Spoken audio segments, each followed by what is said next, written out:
They say they're determined to not let this crisis be felt in the classroom. Caroline Bilton, BBC News.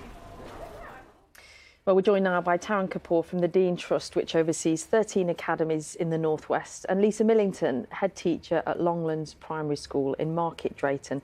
We'll start with you, Taryn. You've been in education for a long time. Have you known a time like this when it comes to financial pressures? No, it's been one of those times when we could anticipate some problems, given we had COVID and the war. But we've been pushed right down the pecking order in terms of funding. And just to glibly say, we're not going to fund the 5% pay rise for teachers. We have energy costs, which for us is £400,000 across our trust. And the only way our schools are surviving is that we, as a trust, are able to pool some of our reserves to support the schools that otherwise wouldn't be able to manage. Some small primary schools would not be going concerns now. Just to be clear, that 5% increase in wages for teachers, it was the responsibility of the schools and the school trust to find that money? Yeah, we have a £45 million pay bill with such a large number of teachers. And that's over £2 million to find that we hadn't anticipated. Yeah, and let's talk about one of those primary schools. Let's bring in Lisa. Lisa, you've been teaching quite a while, haven't you? Put this into a little bit of context for us. How bad is it on the ground? It is really, really incredibly difficult. I've been teaching for nearly 30 years and have never experienced anything like this. As lots of the information gone before me, our energy bill has gone up by up to £36,000. This is in a small primary school. We are looking at having to change how we do the heating, making sure that it's on to warm the children, but then going off during the day, which we would never normally do. Some of my colleagues have been talking about buying vests for the children so that we can help them to keep warmer. And for us, we're in an area where lots of our families need additional support around food and free breakfast club places. And we're having to make some really difficult decisions about where we place that money because we haven't got the additional money to cover those costs. It sounds, Lisa, like you're at the point where it won't just impact children's education, but their basic welfare as well. Absolutely. It's the last thing we would ever do. However, the things that we want to put in place for our children to give them the best education, the best support, they're having to go down the pecking order. This year, we have to pay our energy bills and we have to pay people's wages. Everything else has to come second to that. Of course, we will be incredibly creative. We're part of the Marches Academy Trust and we're working with our other schools in the Trust to find really innovative, clever ways to share the way that we do things, to cut costs, to just find other ways of doing things. And, the impact on the children will be the absolute last. It won't happen, but it is making it incredibly difficult. And Taryn, it seems you can make some savings, as we were hearing from Lisa, about deciding what you cut. Maybe you stop doing certain activities or, try and save a bit of money on food, for example. But it's getting to the point you were telling us that you might have to start laying off staff. How long can you keep those staff employed? Yeah, we have a year before it starts to really bite.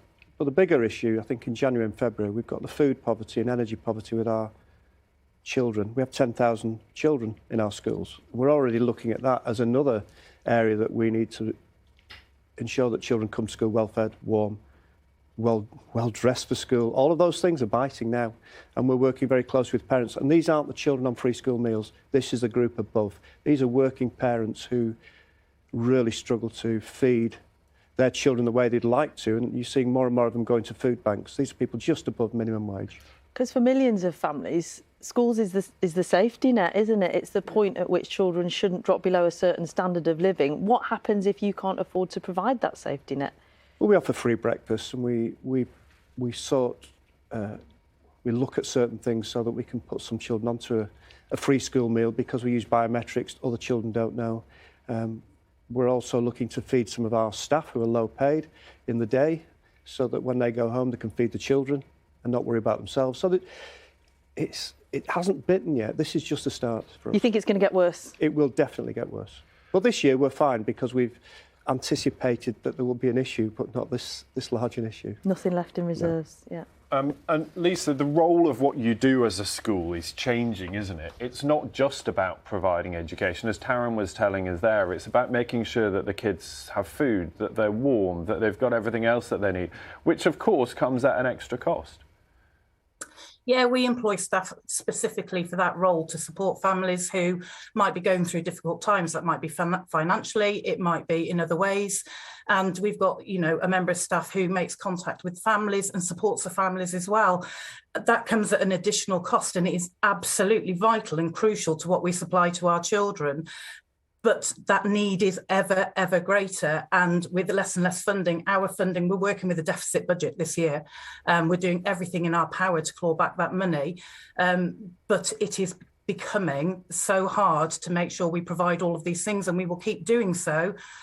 But it's incredibly difficult to make sure that we're giving the support to these families that they need to be getting beyond the education. Lisa, the Department of Education has told us we understand the challenges facing schools which are driven by high inflation. To support this scheme, we're providing billions extra, which breaks down to a 7% per pupil increase in cash terms, as well as the energy bill relief scheme. What do you say to that support? In real terms, our budget is matching about the 2010 inflation rate. It is not, on paper, yes, it looks like there's an increase in funding, but that is not what we're feeling in the budget that comes into school. We, like Tanner, we absolutely anticipated a pay rise, but nothing to this scale, and we're not getting any help with that funding.